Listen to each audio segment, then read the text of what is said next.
Waktu terus berlalu dengan tenang dan damai hingga kelihatan remah-remah senja di celahan daun-daun. Sayup-sayup terdengar laungan azan bergema di segenap perkampungan misteri itu.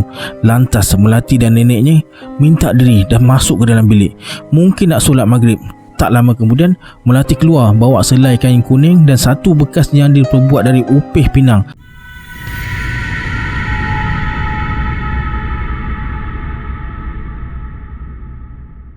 A'udzubillahi minasyaitonirrajim. Bismillahirrahmanirrahim. Assalamualaikum semua, kembali lagi bersama saya Syarul. Terima kasih sebab dah klik video ni. Semoga yang menonton video ni ditambahkan rezeki dan dipermudahkan urusan dunia di akhirat. Okey, hari ni saya akan kongsikan kisah yang ditulis oleh Abang Gani yang menceritakan tentang pengalaman beliau ketika berada di alam sebelah lah, dan terjumpa dengan gadis berselubung batik. Nak tahu kisah dia macam mana? Tonton video ni sampai habis. Okey, ini dia 5 random shoutout pada subscriber Syarul Chapter.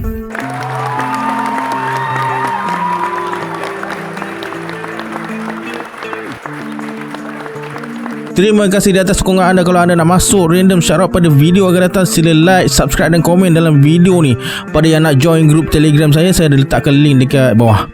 Macam biasa, sebelum saya mulakan, jom kita baca selawat dulu. Sallallahu Rabbuna ala nuril mubin Ahmad al-Mustafa Sayyidil Mursalin. Sallallahu Rabbuna ala nuril mubin Ahmad al-Mustafa Sayyidil Mursalin. Sallallahu Rabbuna ala nuril mubin Ahmad al-Mustafa Sayyidil Mursalin.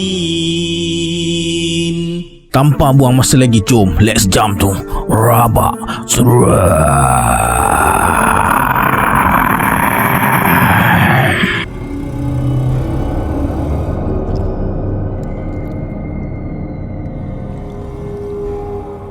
Abang Gani memandu santai sambil dengar Radio Klasik FM.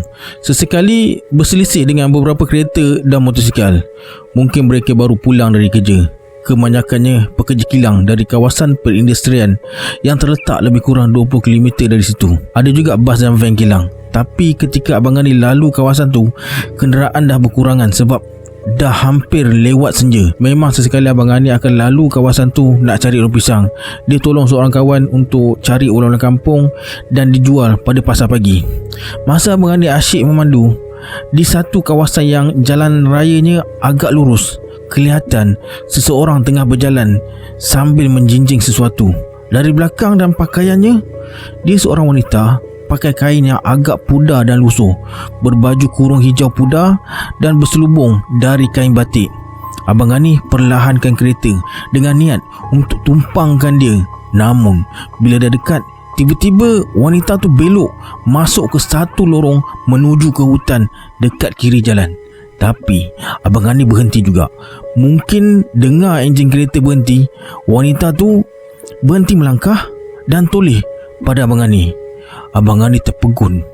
Wanita tu agak cantik orangnya, berkulit putih kuning dengan raut wajah bujur sirih dan alis mata yang lebat. Namun wajahnya agak suram, macam dalam keadaan resah dan sedih. Wanita tu hanya senyum tawa pada Abang Gani, kemudian berpaling semula ke depan dan sambung melangkah. Redah semak sikit lalu hilang. Abang Gani tertanya-tanya dalam hati, siapa dia ni? Sebab setahu Abang Gani memang tak ada rumah atau perkampungan dekat situ. Abang Gani cadang nak ikut dan intip wanita tu, tapi dia batalkan niat. Mungkin wanita tu pulang ikut jalan pintas dekat situ. Rasanya dia manusia biasa yang keluar ke kedai untuk beli barang dapur. Tapi mana ada kedai berdekatan dekat situ? Kedai paling dekat pun rasanya lebih kurang 10 ke 15 km. Takkan seorang perempuan ke kedai sejauh tu dengan berjalan kaki? Dalam keadaan zaman sekarang ni, tak mungkin dia atau ahli keluarganya langsung tak ada apa-apa kenderaan. Paling kurang pun motosikal atau basikal. Dan lagi, cara pakaiannya seakan wanita tahun 50-an, berselubung kain batik. Mana ada wanita sekarang berselubung macam tu? Siapa dia sebenarnya? Abang Ani teruskan perjalanan. Senja dah mula berlabuh. Jalan dah semakin sunyi. Dengan perasaan yang tertanya-tanya, Abang Ani terus je memandu pulang. Ketika Abang Ani sampai dekat simpang nak masuk ke kampung Sungai Batu, bukan nama sebenar tau, azan tengah berkumandang. Sebelum pulang, Abang Ani hantar ulang-ulang kampung dan daun pisang ke rumah kawan dia yang terletak dekat hujung kampung tu. Rumahnya paling hujung dan terasing daripada rumah-rumah lain. Dekat sekitar rumahnya ada kebun getah dan dusun buah-buahan, dan di belakangnya hutan. Bila sampai dekat rumah kawan dia tu, Abang Ani segera keluarkan ulam-ulam dan daun pisang tadi dan bawa ke depan pintu rumahnya. Kawan Abang Ani bernama Din. Bukan orang kampung ini sebenarnya. Dia dari Kelantan dan berkahwin dengan orang dekat situ. Selain kerja sebagai tukang rumah, Din juga cari ulam-ulam dan daun pisang sebagai pendapatan tambahan. Lagipun kerja tukang rumah bukanlah ada setiap masa. Masa tengah berurusan dengan Din tu, tiba-tiba terdengar bunyi macam durian gugur dari pokok belakang rumah. Durian luruh tu, kau nak pergi ambil lah, kata Din sambil bawa barang-barang tadi masuk ke dalam rumah. Abang Ani terus ke belakang rumah berbekalkan lampu telefon bimbit dia. Kebun durian tu tak terlalu semak, tapi jarak antara pokok-pokoknya agak jauh. Abang Ani pergi ke pokok paling dekat, sulur sekitar pokok tu, namun tak jumpa sebutir pun. Tiba-tiba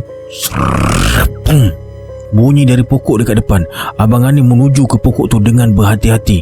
Tiba-tiba terasa macam ada lintasan angin dengan bau yang harum. Bulu roma Abang Ani terus meremang, rasa seram sejuk. Tapi Abang Ani gagahkan juga untuk cari durian tu. Baru je nak melangkah, tiba-tiba terdengar suara orang menangis teresak-esak, merintis sayu dari arah kanan yang agak semak.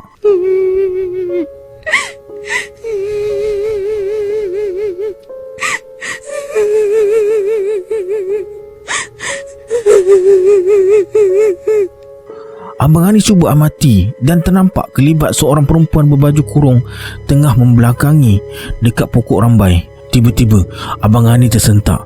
Rasanya macam perempuan berselubung batik yang dijumpa tadi. Abang Ani beranikan diri untuk tegur perempuan tu, tapi tak sempat sebab tiba-tiba dia gaib. Berderau darah Abang Ani. Perasaan takut mula menguasai diri. Namun Abang Ani gagahkan juga ke pokok durian depan tu. Ada sebiji buah yang baru gugur. Segera Abang Ani ambil dan cepat-cepat kembali ke rumah Din. Ada? Tanya si Din. Abang Ani angkat durian tunjuk pada Din lah. Molek lah tu golok tepi dinding tu. Abang Ani tak indahkan kata-kata si Din tu. Dia masih tinjau ke tempat wanita berselubung tu. Din agak hairan tengok wajah Abang Ani yang nampak resah. Kau duk hintai apa tu? Tanya si Din. Abang Ani tak menjawab. Dia masih pandang ke tempat tadi. Din bersuara. Kenapa dengan kau ni? Kau jumpa apa? Hantu? Perempuan pakai selubung batik. Moksu cari durian kot, tapi kau kata pakai selubung. Biasanya Moksu tak pakai kain gelubung kalau setakat cari durian belakang rumah ni. Orang tua tu bersanggul je. Tak apalah, aku balik dululah nak mandi. Bawa baliklah durian tu. Abang Ani pun bawa durian tadi masuk dalam kereta dan memandu pulang ke rumah dengan perasaan yang masih bingung. Pelik, wanita berselubung tu Abang Ani jumpa 15 km dari tempat tinggal si Din ni. Macam mana dia boleh berada dekat situ pula? Takkan cepat sangat dia bergerak padahal dia cuma jalan kaki je. Abang Ani mula rasa tak sedap hati dan terasa macam wanita tu ikut dia je. Sampai selekoh dekat kebun getah, tiba-tiba ada satu lembaga melintas, seakan merasap dan berangin lintasannya dan berhenti tepi jalan. Abang Ani perlahankan kereta dan bila dekat dengan dia, dia berdiri membelakangi Abang Ani. Jantung Abang Ani berdegup kencang, peluh dingin memecik di dahi. Selubung batik. Dia ni. Astaghfirullahalazim. Tiba-tiba wanita tu pembaling. Abang Ani dapat lihat wajahnya dengan agak jelas sebab masa dia menulis, selubung batik yang tutup kepalanya jatuh ke bahu. Abang Ani tersentak. Wajahnya putih pucat, rambutnya hitam pekat. Abang Ani amati wajahnya. Dia tunduk je dengan mata terpejam. Abang Ani beranikan diri bertanya, Cik nak tumpang ke? Tiba-tiba dia angkat muka dan buka mata. Ya Allah, matanya hitam dan bola matanya merah saga renung kepada Abang Ani dengan wajah yang menyeramkan. Abang Ani terus beristighfar beberapa kali dan cepat-cepat tinggalkan tempat tu sebelum wanita tu jawab apa-apa. Dengan degup jantung yang kencang, Abang Ani terus pecut kereta dia selaju boleh dan tak peduli lagi dengan bonggol-bonggol yang merintang jalan. Hingga sampai dekat simpang jalan besar, tiba-tiba terdengar suara dari belakang. Saya nak turun dekat sini je. Abang Ani tengok cermin pandang belakang. Ya Allah, dia ada dekat belakang rupanya. Bila masa dia tumpang kereta tadi, sedangkan tadi dia tak naik pun. Masa Abang Ani bergerak, dia masih tercegat berdiri dekat situ. Abang Ani terus pecut ke rumah. Nasib baik tak banyak kenderaan waktu tu. Masa sampai dekat persimpangan lampu isyarat, jantung Abang Ani masih berdegup kencang lagi. Bulu tengkuknya masih meremang. Sesekali Abang Ani perhati cermin pandang belakang. Risau kalau wanita tu masih ikut. Entah siapa dia tu. Pastinya bukan manusia biasa. Mana mungkin manusia boleh bergerak begitu pantas. Mengikut cerita dari orang-orang tua dekat kampung tu, rumah yang Din sewa tu dulunya adalah rumah pusaka seorang guru silat bernama Panglima Ali. Sejak dia meninggal, rumah tu dijaga oleh anak cucunya. Tapi anak cucunya pun tak ada yang pernah tinggal dekat rumah tu. Mereka cuma pergi bersihkan kawasan sekitar rumah lama tu sekali-sekala je. Ada juga orang-orang luar yang pernah menyewa dekat situ, memandangkan kampung tu berdekatan dengan kawasan perindustrian. Tapi kebanyakan yang menyewa rumah tu tak tinggal lama. Ada yang tak sampai sebulan pun, sebab rumah tu agak keras dan berhantu. Selalu ternampak penampakan yang menyeramkan selain bunyi-bunyi aneh. Orang berjubah hitam bertinggi atas bumbung, orang tanpa kepala berjalan keliling rumah, suara-suara mengilai dan merintih dari atas pokok-pokok dekat sekitar rumah tu. Din sendiri juga pernah beberapa kali alami peristiwa menyeramkan. Tapi disebabkan Din ni seorang yang agak berani dan hati kering, ditambah pula susah nak cari rumah sewa lain, jadi nak tak nak Din terpaksa tinggal kat situ juga. Tapi apa kaitan rumah tua tu dengan wanita berserubung batik?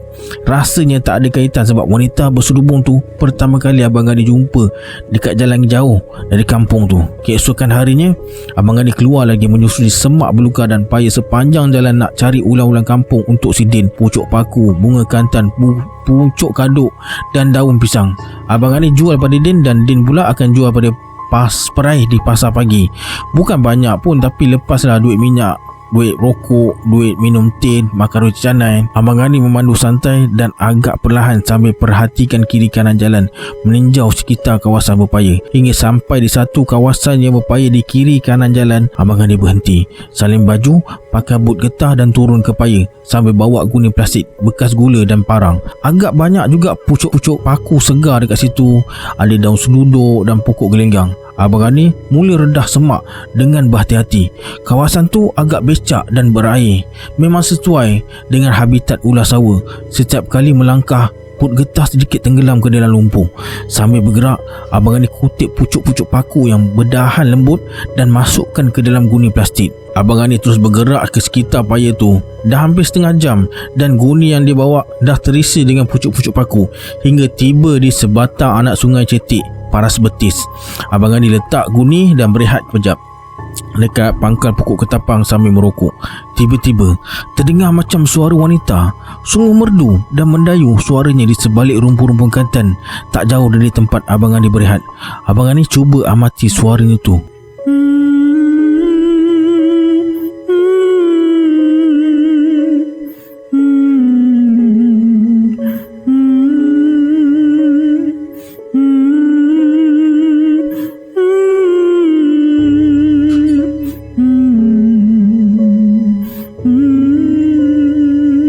Suara tu gemesik, suhu bertukar jadi sejuk dan suasana sekitar terasa amat hening dan sunyi.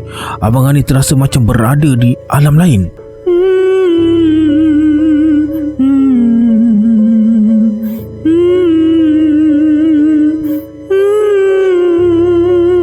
Suara tu masih berlagu sayu.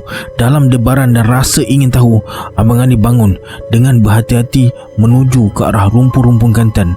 Serentak dengan tu, pokok-pokok kantan dan semak dekat depan dia bergoyang-goyang, macam ada sesuatu yang lalu dekat situ. Abang Ani tinjau kawasan tu. Tiba-tiba ternampak macam kelibat seseorang melintas dan hilang di sebalik semak. Dada Abang Ani mula berdebar dan tertanya-tanya, kawasan ni ada orang punya ke? Risau disalahkan sebab petik ulam-ulam dekat situ tanpa minta izin. Abang Ani terus berhenti melangkah dan bercadang untuk patah balik. Belum sempat Abang Ani nak patah balik, tiba-tiba, abang cari ulam ke? Abang Ani tersentak dan toleh dengan pantas. Berderau darah Abang Ani bila ternampak sosok tubuh berkebaya lusuh dan pakai selubung batik. Dia. Abang Ani terus beristighfar. Tubuh terasa kaku dan mulut bagaikan terkunci. Abang Ani hanya mampu pandang je. Wanita tu bawa bakul rotan yang agak sarat dengan ulam-ulaman. Tapi kali ni wajahnya nampak sangat cantik dan berseri, tak pucat macam sebelum ni. Wanita tu tersenyum pandang Abang Ani yang mula menggigil. Wanita tu bersuara, "Ini tanah saya. Semua pokok-pokok dan ulam-ulam dekat sini saya yang jaga. Kalau orang lain yang ceroboh dan petik, pasti akan terima padanya. Tapi untuk abang, ambil je berapa banyak yang abang nak. Untuk abang, saya dan nenek sudi memberinya. Hanya untuk abang." Sungguh lembut dan sopan tutur katanya. Dengan senyuman manis dan kejilitaannya, Abang Ani bagaikan terpukau, tak tahu apa nak diucapkan. Dalam masa Abang Ani masih terpaku tu, wanita tu tunduk hormat sebelum berpaling dan melangkah menyusuri semak sebelum masuk ke kawasan hutan tebal. Wanita tu toleh semula kepada Abang Ani dan bersuara, "Melati harap dapat bertemu dengan abang lagi." Dia terus melangkah dan akhirnya hilang dari pandangan. Abang Ani betul-betul bingung. Katanya kalau orang lain yang ambil ulam-ulam dekat situ, pasti akan terima padanya. Tapi untuk dia, ambil je seberapa banyak yang nak. Kenapa pula? Kenapa dia bagi je? Dan kenapa wanita tu macam asyik ikut Abang Ani je? Siapa dia sebenarnya? Melati, nama klasik yang jarang-jarang ditemui. Dengan berbagai persoalan bermain di fikiran, Abang Ani bergerak pulang. Sampai dekat rumah Din, Abang Ani ceritakan apa yang dia alami tadi. Tapi Din kelihatan selamba je, tak terkejut pun. Mungkin dia ingat Abang Ani ni berbohong. Din bersuara, "Ada awek minat kau lah tu." "Tapi aku seram lah Din. Dia lain macam." "Lain macam mana?" "Yelah, datang dan pergi mengejut je. Dah tu namanya pun Melati. Pakai selubung batik pula. Pelik." "Pelik apanya? Tempat aku pun orang lelaki pakai kain batik main gasing, main wow, buat ikat kepala pun ada." Abang Ani terdiam. Betul juga kata Din tu. Tapi belah pantai timur memanglah sinonim dengan kain batik, songket. Tapi dekat tempat-tempat lain memang dah tak ada lagi. Kalau ada pun dekat kampung-kampung cuma dipakai golongan wanita tua je. Itu pun cuma pakai dekat sekitar rumah. Esoknya Abang Ani keluar merayau lagi. Kata Din ada orang tempah umbut pisang untuk buat gulai kawah. Din minta sampai 7 guni kalau boleh. Aduh, mana nak cari ni? Semestinya kena cari umbut pisang hutan. Nak tak nak terpaksa redah berluka cari rumpun pisang hutan. Dan kali ni Abang Ani terpaksa bergerak jauh sikit ke Hulu Perak. Dari Gerik ke Pengkalan Hulu ikut jalan Feldah. Biasanya banyak rumpun-rumpun pisang hutan dekat paya pinggir jalan tu. Lebih kurang 2 jam perjalanan, Abang Ani sampai di satu kawasan yang agak banyak pokok-pokok pisang hutan. Abang Ani redah semak sikit lalu mula tebang rumpun-rumpun pisang hutan. Kupas lapisan kulit luar hingga ke bahagian umbutnya. Banyak jugalah dia dapat, 3 guni gula. Berat juga nak kendung ulang-alik ke kereta dekat pinggir jalan. Termengah-mengah dibuatnya. Kemudian Abang Ani bergerak lagi hingga melepasi kawasan Felda dan tiba di kawasan hutan di kiri kanan jalan. Masa Abang Ani memandu perlahan sambil tinjau kawasan sekitar, dia terpandang pucuk rotan atas bukit yang sedikit terlindung dengan semak samun. Terus dia terfikir nak cari umbut rotan pula. Memang sedap dibuat ulam, cicah dengan sambal bacang patani, lemak dan agak manis. Abang Ani letak kereta dekat tepi jalan dan mula mendaki bukit yang agak curam. Dengan bersusah payah, Abang Ani sampai di tempat pokok-pokok rotan tu. Memang susah nak ambil umbut rotan dengan durinya yang tajam. Abang Ani berehat kejap sambil isap rokok. Masa Abang Ani mula nak cantas pokok rotan tu, tiba-tiba seret, seret, seret, terdengar bunyi macam sesuatu merayap atas daun kering. Belum sempat Abang Ani toleh, tiba-tiba satu libasan berangin tepat ke betis Abang Ani. Kebetulan hari tu dia pakai seluar trek kain nipis. Terasa macam tusukan tajam dekat betis dia. Dalam keadaan terkejut dan panik, Abang Ani ternampak sesuatu yang panjang dengan warna kuning keemasan menyusur ke dalam semak. Ya Allah, ular tedung selah. Abang Ani mula terasa pening yang amat sangat. Pandangan mula kabur dan berpindah. Abang Ani terus rebah dan tak ingat apa-apa lagi. Bila Abang Ani sedar, perlahan-lahan dia buka mata. Dalam sama-sama, Abang Ani dapati dia dah terbaring dalam sebuah rumah kayu yang besar dan indah dengan ukiran seni awan larat, pucuk rebung dekat tiang seri. Abang Ani teringat sesuatu.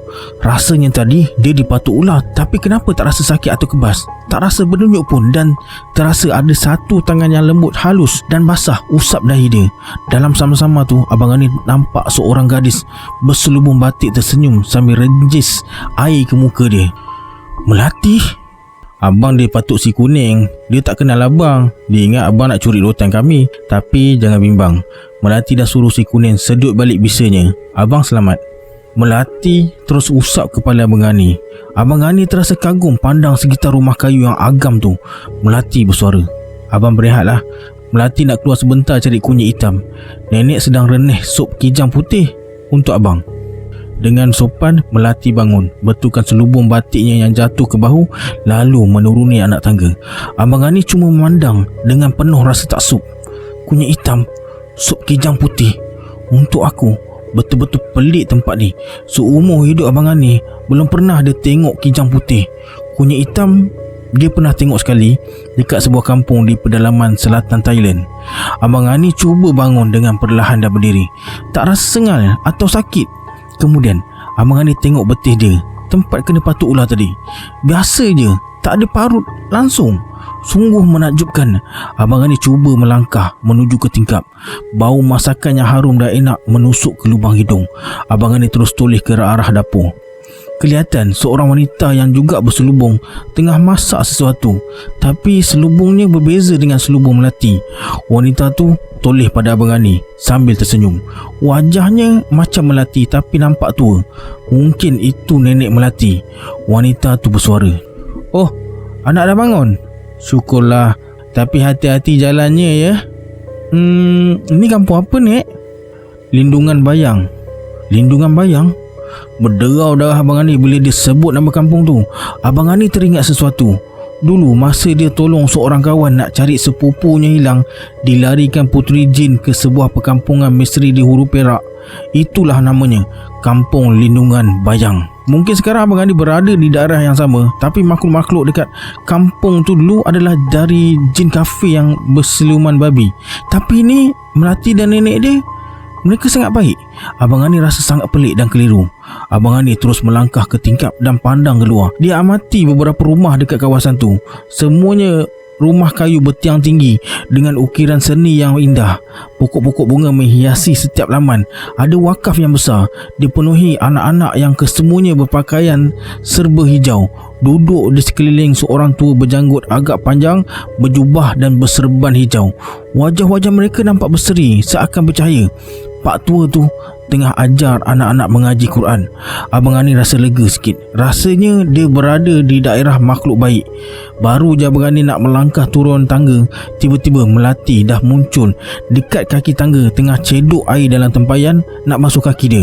Kelihatannya dia bawa sesuatu dalam baku rotan. Ketulan-ketulan kecil berwarna kehitaman, mungkin kunyit hitam. Bila perasan Abang Ngani dekat muka pintu, dia tersenyum dan bersuara, "Oh, abang dah bangun. Nak ke mana?" Kalau abang nak mandi, di sebalik pokok tualang bercabang 3 ujung sana ada kolam. Tapi sebaiknya jangan mandi dulu. Tunggu lepas matahari jatuh." Abang Ngani nak tanya kenapa tak boleh mandi sekarang, kenapa kena tunggu lepas matahari jatuh, tapi mulut dia macam terkunci. Melati terus naik tangga masuk ke dalam rumah. Abang Ngani tak jadi nak turun bila dipanggil oleh nenek Melati. Dia bawa hidangan dalam mangkuk tembikar dan nasi dalam pinggan putih. Melati lah yang Abang Ngani makan. Sup daging sungguh enak, agak manis rasanya. Mungkin daging kijang putih tu. Lepas makan, Abang Ngani berehat kejap. Sementara tu Melati kemaskan bekas hidangan. Kemudian Melati masuk ke dalam bilik dan keluar sambil pegang sesuatu. Melati bersuara. Melati jumpa ni masa abang terbaring lepas dipatuk si kuning tadi. Abang punya agaknya. Masa abang tak sedar tadi, benda ni bercahaya dengan bunyi yang pelik. Melati takut nak pegang. Dia hulurkan benda tu pada Abang Ngani. Baru Abang Ngani perasan sejak tadi dia dah lupa tentang telefon bimbit dia bercahaya dengan bunyi pelik. Mungkin ada yang telefon tadi. Tapi macam mana tempat macam ni ada line dari alam luar? Abang Ngani picit butang on off tu, tapi gelap je. Mungkin dah habis bateri agaknya. Waktu terus berlalu dengan tenang dan damai, hingga kelihatan remah-remah senja di celahan daun-daun. Sayup-sayup terdengar laungan azan bergema di segenap perkampungan misteri tu. Lantas Melati dan neneknya minta diri dan masuk ke dalam bilik. Mungkin nak solat maghrib. Tak lama kemudian, Melati keluar bawa selai kain kuning dan satu bekas yang diperbuat dari upih pinang. Dalamnya ada beberapa simpulan sintok. Sintok ni digunakan oleh orang dulu-dulu sebagai bahan untuk bersihkan diri masa mandi, macam sabun lah. Melati bersuara, "Sekarang boleh pergi mandi. Nak Melati temankan?" Tak apa, saya pergi sendiri je." Abang Ani ambil kain dan sintuk lalu melangkah turun ke tangga. Sekitar kawasan agak cerah dengan sinaran bulan purnama. Jalan sunyi menuju ke arah kolam di sebalik pokok tualan tinggi tu. Memang aneh, macam mana tiba-tiba je bulan boleh jadi purnama, sedangkan malam kemarin rasanya bulan baru bersabit. Abang Ani terus melangkah hingga tiba di sebuah kolam yang sederhana besar. Kelihatan cahaya bulan membias dekat air kolam yang tenang tu. Abang Ani pakai kain basahan dan perlahan-lahan turun ke dalam kolam. Kolam batu tu tak terlalu dalam, cuma paras dada. Airnya tak sejuk, tak panas, suam-suam kuku je. Memang terasa segar dan nyaman. Masa Abang Ani tengah berendam sambil layan fikiran, tiba-tiba macam ada angin yang kuat berpusar di sekitar hutan dekat pinggir kolam, dan terdengar bunyi helaian ketawa yang agak nyaring dekat sekitar kolam.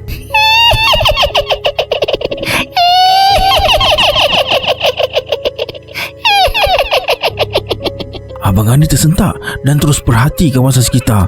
Abang Ani terasa macam ada ramai orang-orang tengah pandang dan ketawakan dia.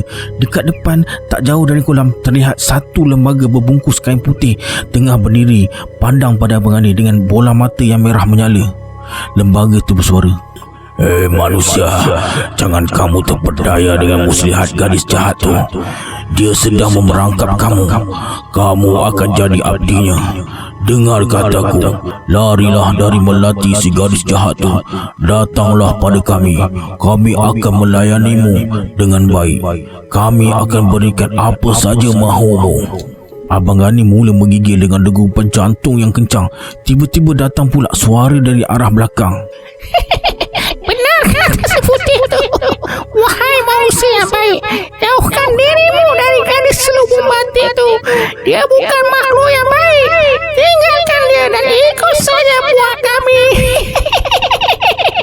Abang Ani segera menoleh. Ya Allah, makhluk apa ni? Kepala tanpa tubuh yang sangat hodoh, rambut menggerbang, muka hitam bergulat, menyeringai dengan mulut merah yang luas dan lidah terjeli panjang. Hidungnya rompong berlubang, mata merah tersembul sebelah, dan sebelah lagi bola matanya terkeluar dan tergantung dekat tepi pipinya yang mengerutu. Dari lehernya urat-urat bersimpul tergantung paru-paru hati dan isi perutnya yang terburai. Bau hanya yang kuat menusuk hidung membuatkan Abang Ani hampir nak termuntah. Tinggalkan gadis selubung tu. Ikutlah buat kami. Abang Ani tak tahu nak buat apa lagi. Tubuh terasa lemah dan kaku. Lembaga tu terus menyeringai dengan suara ketawa yang bergema di sekitar hutan pinggir kolam tu. Tiba-tiba macam ada bola api meluru entah dari mana, menerjah tepat ke kepala tu. Penanggal tu menjerit kesakitan dan segera menjauh daripada Abang Ani.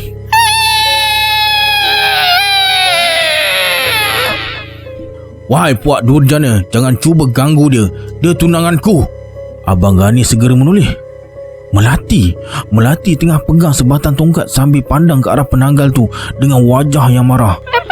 Tunanganmu. Jangan berangan. Alam dia dan alam kita berbeza. Mana mungkin dia boleh jadi milikmu? Dia dari puak manusia. Aku juga puak manusia. Manusia katamu. Tapi dia dari alam nyata. Apapun itu urusanku. Kamu semua jangan ikut campur. Jangan sesekali cuba ganggu dia lagi, atau aku bakar kamu semua nanti. Melati terus tunjuk tongkatnya ke arah penanggal tu. Semua suara-suara dekat sekitar kolam tu terus senyap. Rasanya mereka takut dengan Melati. Abang tak apa-apa, kata Melati sambil meluruh ke arah Abang Ani yang masih menggigil dalam kolam tu. Abang Ani tercengang dengan wajah yang pucat. Melati bersuara, cepatlah mandinya bang. Kita segera pulang. Nanti puak durjana tu datang ganggu lagi. Melati hulurkan sehelai kain lagi dan suruh Abang Ani salin kain basahan tadi.